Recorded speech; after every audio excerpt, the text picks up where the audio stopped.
Deadpool and Wolverine is a good film.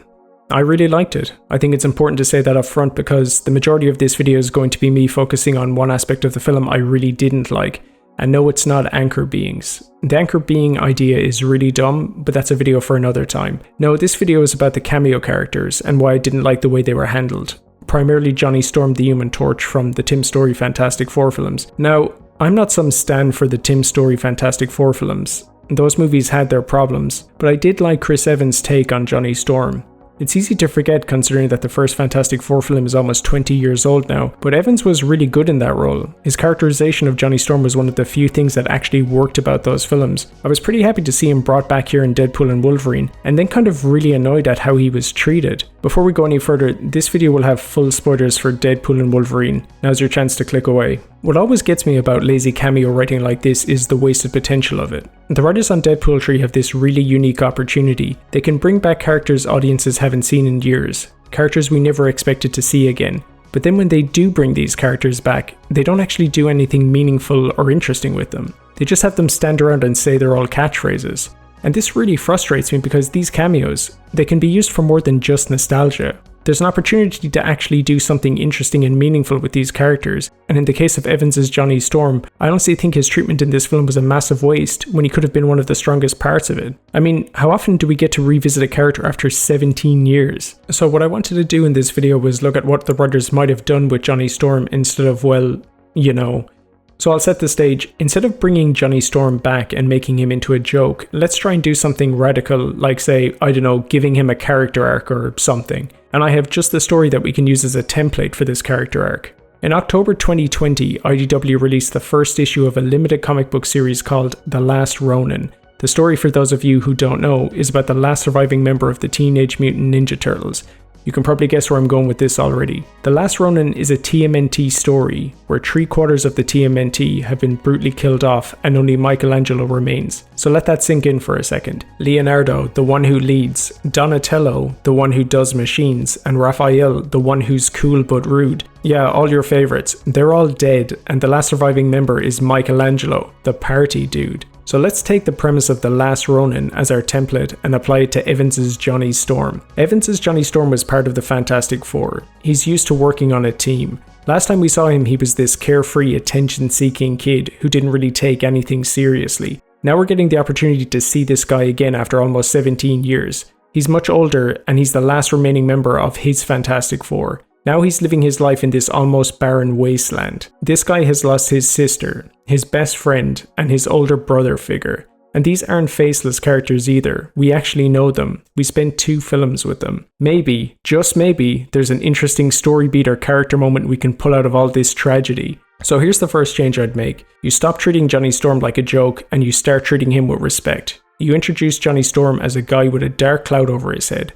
He's lost his friends and his family and his world to boot. He's been through a lot, so he's in a pretty dark place, and his personality should reflect that. He's not the fun-loving kid we saw in Fantastic Four and Rise of the Silver Surfer. He's not cracking wise anymore.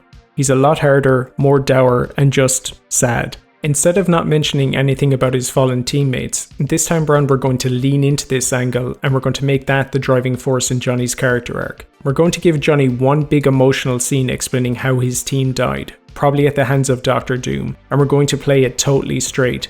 This wouldn't be like, say, John Krasinski's Reed Richards telling us how he lost his teammates who we've never seen before. This would hit way harder than that because we actually know these characters Johnny is talking about. We've seen them across 2 films. The audience will finally know what happened to Ioan Gruffudd's Mr. Fantastic, Jessica Alba's Invisible Woman, and Michael Chiklis's The Thing. Secondly, you make Johnny into a seasoned fighter. In my rewrite, Johnny is a guy with almost 20 years of experience in the superhero game, so he fights like a guy with almost 20 years experience in the superhero game. That means he can hold his own and he absolutely doesn't get bodied by Pyro in 5 seconds. He's a lot more ruthless now, he's got teeth, and he fights to win. Again, his fighting style, like his personality, should reflect the trauma he's been through. Here's the last change I'm going to make. We're not going to kill Johnny Storm just for shock value. We're going to keep him around for the whole time that Deadpool and Wolverine are in the void. That means he's there with Blade, Elektra, and Gambit for the last battle. Now here's the arc I'd put Johnny Storm through. Johnny's lost his family, right? And he's used to fighting on a team. So we give him a new team and a new family all in one. He adopts this new group of Blade, Elektra and Gambit as his new team/family. In Deadpool 3 he was already working with these guys, but we're going to throw that out and we're going to have him discover Blade, Elektra and Gambit when Deadpool and Wolverine do.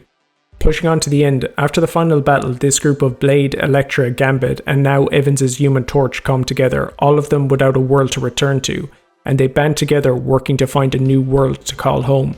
At the very end, the audience sees shades of Johnny's wisecracking personality from the older films return, and the cloud over his head starts to lift now that he's got a new team and family to fight with. Now, maybe I'm talking out of my ass here, but is that not a more satisfying ending to Johnny Storm's story than what we got in Deadpool 3? I mean, just narratively, is it not more interesting? It's definitely more heartfelt. Look, I'm fine with the humour in Deadpool 3, I am, but what I really don't like is when that humour stomps all over good storytelling potential.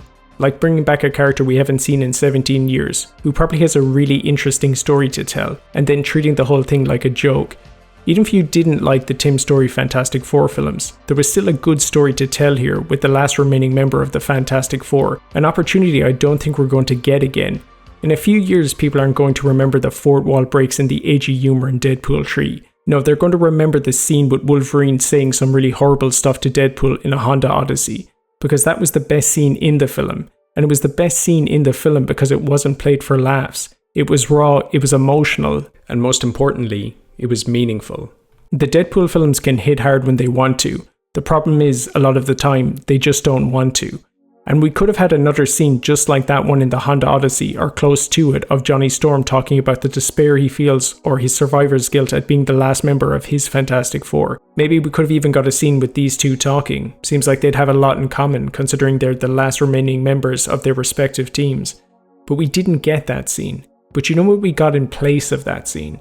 We got jokes, guys. We got this scene of Johnny Storm crushing his balls on this sign and then sustaining what I can only assume would be massive brain damage from falling from said sign. We can't have substantive, meaningful moments because we need two painfully long scenes with Nicepool and one of Happy Hogan, who for some reason is more of a character in this film than Blade is. We haven't seen Blade in Jesus Christ, but for some reason the writers thought we'd appreciate Iron Man's chauffeur getting more screen time than Blade. Gee, thanks writers, but can I get more scenes with characters I actually want to see instead of Nicepool and f***ing Jon Favreau, who for some reason is in a bunch of Marvel films he has no business being in? It was a unique opportunity to write a sincere ending to Johnny Storm's character in Deadpool 3, and that was basically sacrificed so we could get one or two jokes at the character's expense and a shocking death scene. People ask me sometimes why I'm so down on Marvel humour. It's because of this kind of thing. You're sacrificing story potential and good character moments for dumbass humour. A character from a family-friendly PG adventure movie, who worked beside his best friend, his sister and stern older brother, who fought Doctor Doom and Galactus, who loved playing practical jokes and showing off. This brash, immature attention seeker, but at heart, brave, loyal, good kid. The guy from this really awesome scene. Yeah, he didn't end his life as a hero. He ended his life practically begging not to be killed, and then had all the skin ripped off his body. When you think of it like that, it's not really very funny, is it? I find it kind of funny that during the end credits there's this really nice montage celebrating and paying homage to all the older franchise movies like Fox's X-Men and Fantastic Four, Blade, Daredevil and Elektra, with Green Day's Time of Your Life playing in the background. It's a really nice montage and it feels sincere, but then you remember that one of the characters from those films was brought back here for the sole purpose of being made into a joke and then killed in probably one of the most undignified ways ever. Look man, I like cameos. I love seeing Wesley Snipes as Blade again. That's something I never would have thought was possible. I'm here for it. But these cameos also have to mean something. I think every cameo is an opportunity to give a returning character something new to do, or even in some cases, it can be an opportunity to give a character some closure to their story. I wish Johnny Storm actually got some closure. You know, instead of this. Remember that scene in No Way Home with Garfield's Spider-Man, where he says he stopped pulling his punches because he was in such a bad place after he failed to save Gwen? And then at the end of that film, he manages to save Mary Jane in a scene reminiscent of the one in which he lost Gwen in Amazing Spider-Man 2. Every cameo should be handled like that, because that was meaningful.